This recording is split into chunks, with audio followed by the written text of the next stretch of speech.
be some kind of god. If a girl is truly no one, she has nothing to fear. Why have you come to Winterfell? I've got a gift for you.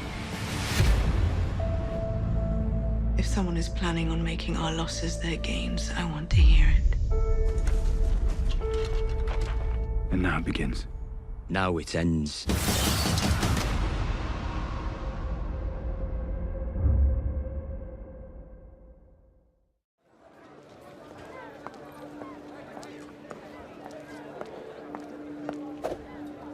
What's your name? For Jaqen, I think he does take a special interest in Arya, but to him it doesn't really matter who you were in real life. As soon as you enter the House of Black and White, you're under the system of the Faceless Man. So it's just another test to see how she will deal with this. What's your name? No one. I don't believe that. He blinded her in the first place, so it's part of the game. But he thinks he's taught her a lesson, and he wants to give her another chance, and she has to go through all the tests to become the perfect Faceless Man. Yeah! Who are you? No one. If a girl says her name, the man will give her eyes back. A girl has no name. He's glad to see that the training's working and that she overcomes certain things that were problems at the beginning of the training, so she wouldn't give up her name or her personality, and she didn't quite understand what he wanted of her at first, and so this is going better and better now. Leave it. A girl is not a beggar anymore.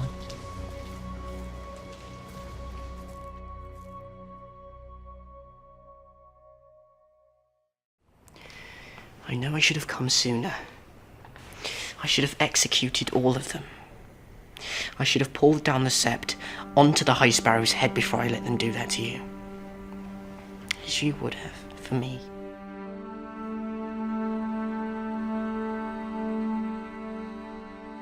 Obviously, she's pretty angry about the High Sparrow. I think there's that. I think the fact that, of course, the walk of shame that happened to her, she never thought anything like that would ever befall her, and that she could always be on top. Cersei suddenly is almost a shadow of her former self. I mean, there's nothing worse than when people you love are in pain and hurting. And so I think we sort of meet a slightly broken Cersei, and she has a strange forgiveness for him very early on this season. I didn't want to lose you again. I understand. Tommen is extremely vulnerable, and on top of everything else, the world has changed. The pressure is intense. She just feels, out of control, which for her is the worst feeling. You raised me to be strong. And I wasn't, but I want to be. Help me. Always. She needs to believe something in all this, but it's a grasp at kind of holding on to a bit of sanity for her, I think.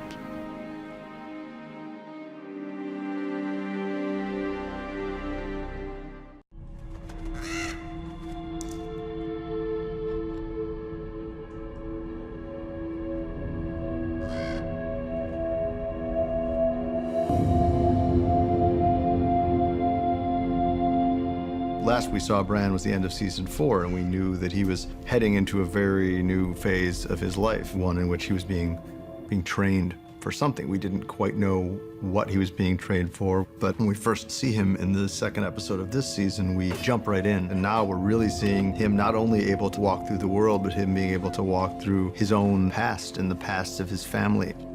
When we started working on the show, we did not want to do flashbacks because oftentimes it seems like a hallmark of kind of lazy storytelling. But that said, the history of this world is so important to understanding the world and to understanding why the characters are motivated as they are and to where they're headed. So one of the things that we really loved about this storyline with Bran is the ability to go into the past, not as a flashback, but we're seeing it from the perspective of a character that we know, and we're seeing how that character reacts to it. So it's not just us seeing Winterfell back when Ned Stark was a young boy, but also watching Bran see his father, younger than he is now, sparring with his own brother. And it's just, for us, became all of a sudden much more interesting and compelling. It is time to go. Please, a little longer. It's an amazing, enticing prospect for Bran, but it's also dangerous, as the Three-Eyed Raven points out. It really needs to be doled out in doses because the temptation for Bran is to never come back. You finally show me something I care about, and then you drag me away. It is beautiful beneath the sea. But if you stay too long, you'll drown.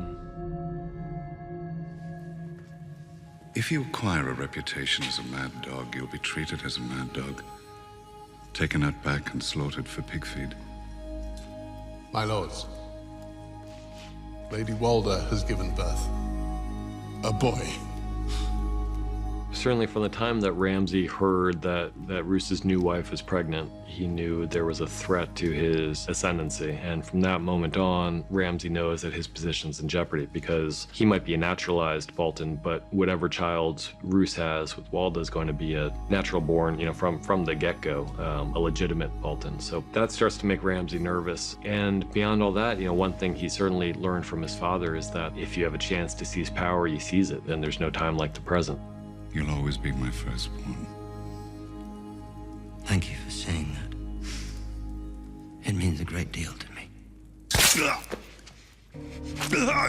It was certainly not something that was just a spur-of-the-moment decision. In fact, we see that when we see young Lord Karstark watching it, he's not surprised by what's happened, so he's clearly in on it.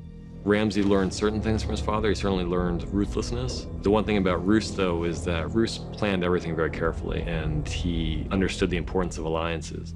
Ramsay's being a bit more incautious because the Bolton hold on the north is precarious, and much of it is due to Roose's efforts. So by assassinating Roose, Ramsay is inheriting a quite difficult job and being Warden of the North in a region where many of the families despise your family and consider them traitors. I'm not asking the Lord of Light for help.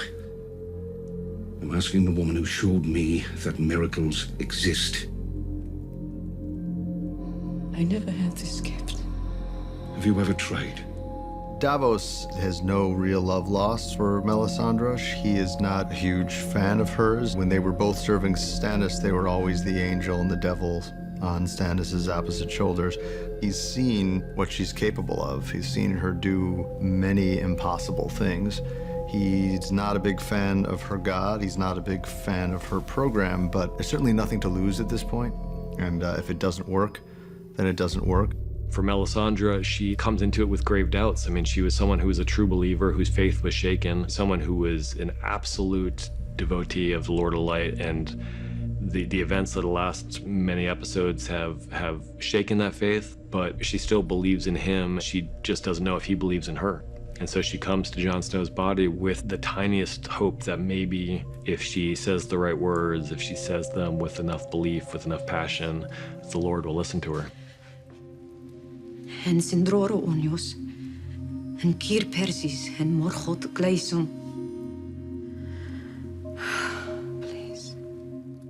Well, first, Melisandre believes she's failed, and that's what Tormund believes. I think he's the first to walk out. That's what Ed believes. And Davos finally gives up. It's kind of like you're applying the paddles to the patient who suffered cardiac arrest, and the paddles don't work. It was the last-ditch thing, but we can't get a pulse back, and he's gone.